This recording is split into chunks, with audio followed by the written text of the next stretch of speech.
Here we have 6 important tips for new climbers.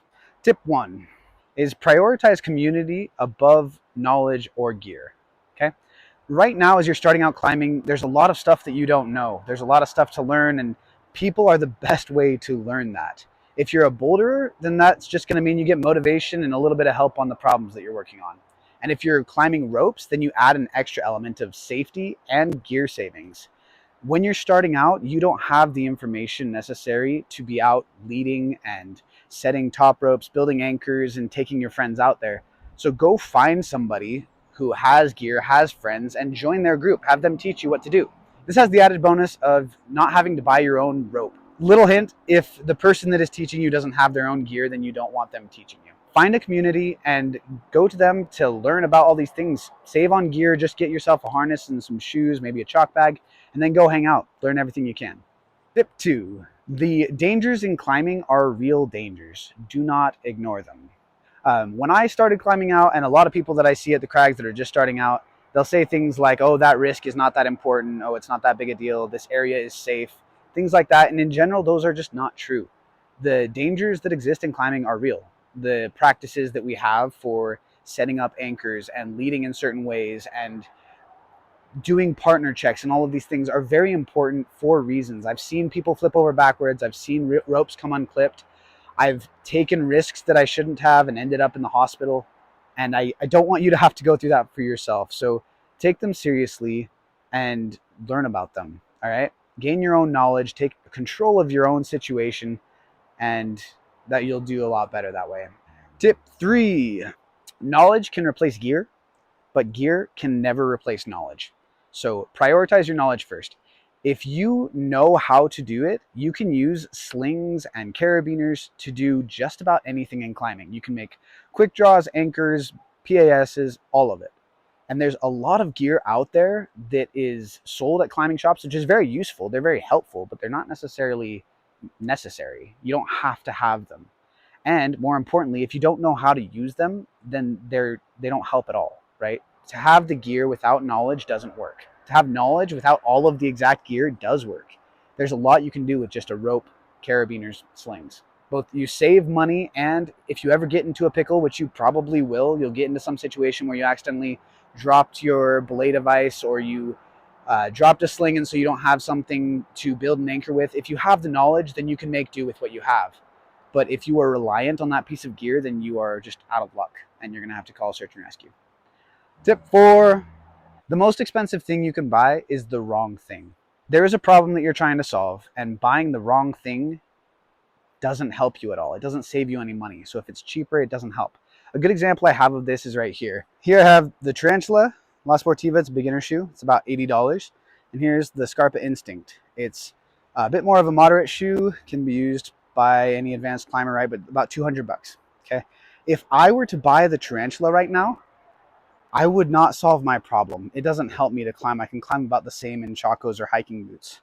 So for me, buying this shoe just means that 1 week later, I have to buy this shoe as well. So I end up spending $300 instead of just spending $200 if I buy just this shoe from the get-go.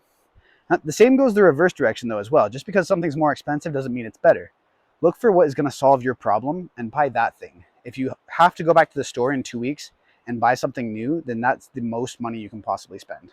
Tip 5, going along with that, getting the right thing, is find somebody to help you to buy shoes and harness and all other climbing gear in general. As we've already established, as a new climber, there are a lot of things that you don't know and a lot of things that you don't realize that you need to know. Just to illustrate a little bit of why it's important to have somebody help you with your first pair of shoes, this is my climbing shoe, right? And this is literally my shoe off my foot. Look at the difference in fit, okay? They don't fit like normal climbing shoes. And it's really hard for me to tell you over a video what is going to fit or not going to fit. Looking at this, go to find somebody who knows what they're talking about, who can help you. These will often be at climbing shops specifically. Sometimes you can find them at REI or other shops like that. But I'll give you a few tips for how to find them. 4 questions in general. The typical questions that everybody asks is, how hard do you climb and how long have you been climbing? But the trouble with how hard you can climb, sometimes they'll just say a grade that they're projecting or that they've tried once upon a time. So it's just kind of not super certain. And then how long have you been climbing is the same situation. A lot of times reps, when they're trying to make themselves sound professional, right? They want to be reputable. They'll say that I've been climbing for 15 years because that was the first time they went with a youth group way back when, but they haven't climbed a lot since then. So 4 questions you can use instead of those are: one, do you have a project? Right? This one's great because it uses a little bit of climber lingo. If they say, yeah, I do, and then proceed to tell you everything about it, that's a great sign. If they say, no, I'm not really into projecting, then just count it as neutral. Maybe they're not into projecting, no big deal. And if they say, what's a project, then that's a problem. Question number 2 is, what's your favorite crag? Now, if they say something super obscure, that's a good sign. It means they're climbing places that not everybody has climbed at. If they say something super popular, then that's good, not bad. It's kind of neutral, right? They've been outside, but it's a popular crag they could have just heard of. And then lastly, if they say, what's a crag? That's a really bad sign. Or if they just climb indoors. Just kidding. There are some good climbers that climb indoors, but I would be a little bit more wary if they only climb indoors.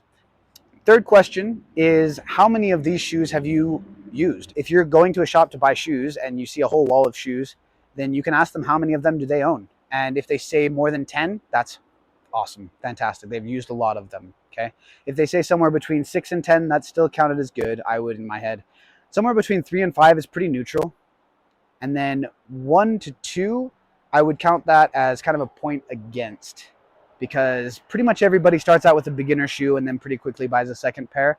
So they probably haven't been climbing a super long time.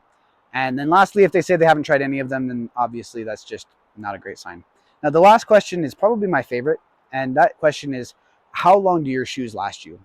Now, be careful when you ask this, not to ask, how long will my shoes last me? But rather ask them how long their shoes last. Okay. So if I'm there, I'm saying, how long do your shoes last you? This is super insightful, because if they say something longer than 10 months or a year, then they're not climbing very often. They probably bought a pair and they've used them every once in a while for a long time. If they say something between maybe 6 months and 10 months ish, then that's pretty neutral. It's like, okay, awesome. They climb fairly regularly. And then if they say lower than 6 months, then, well, probably 2 to 6 months, that's a really good sign. That means that they're using their shoes regularly, okay? In general, just pay attention to how long their shoes last them, and that'll give you a really good clue as to whether or not they have experience and can help you out. Tip 6, buy brand new and brand name. This is important because there's a lot of safety involved in climbing gear, and there are many pieces of gear that don't show many signs of wear before they become unsafe.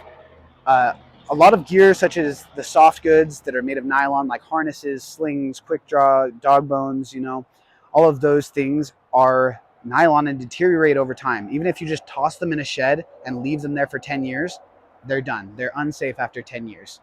And on top of that, if they come in contact with any chemicals, then they right then could be unsafe. And you just don't know that. So it's not worth the risk. Just go buy brand new.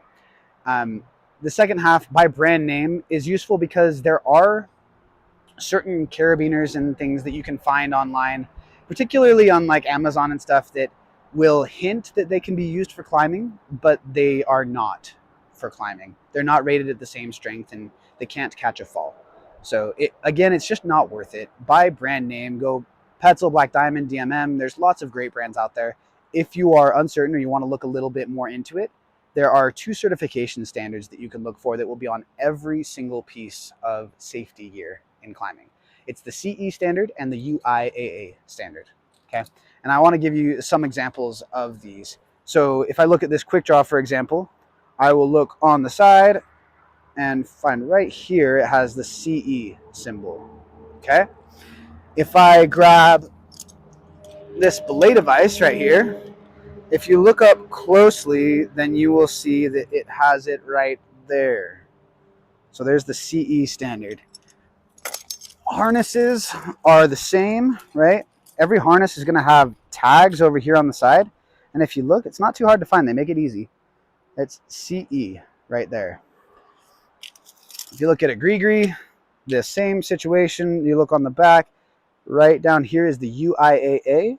And then over here is the CE. Okay. every single piece of gear is going to have those labels. Every single piece of safety gear. So look for them. And if you can't find them, have somebody help you. And if they're not on there, then don't buy it. So that's it. There are 6 tips for the new climber. If you learn from these, then you will save yourself a lot of time, money, and potentially save your life. Keep you really safe. So anyways, be safe out there. Hope this was helpful.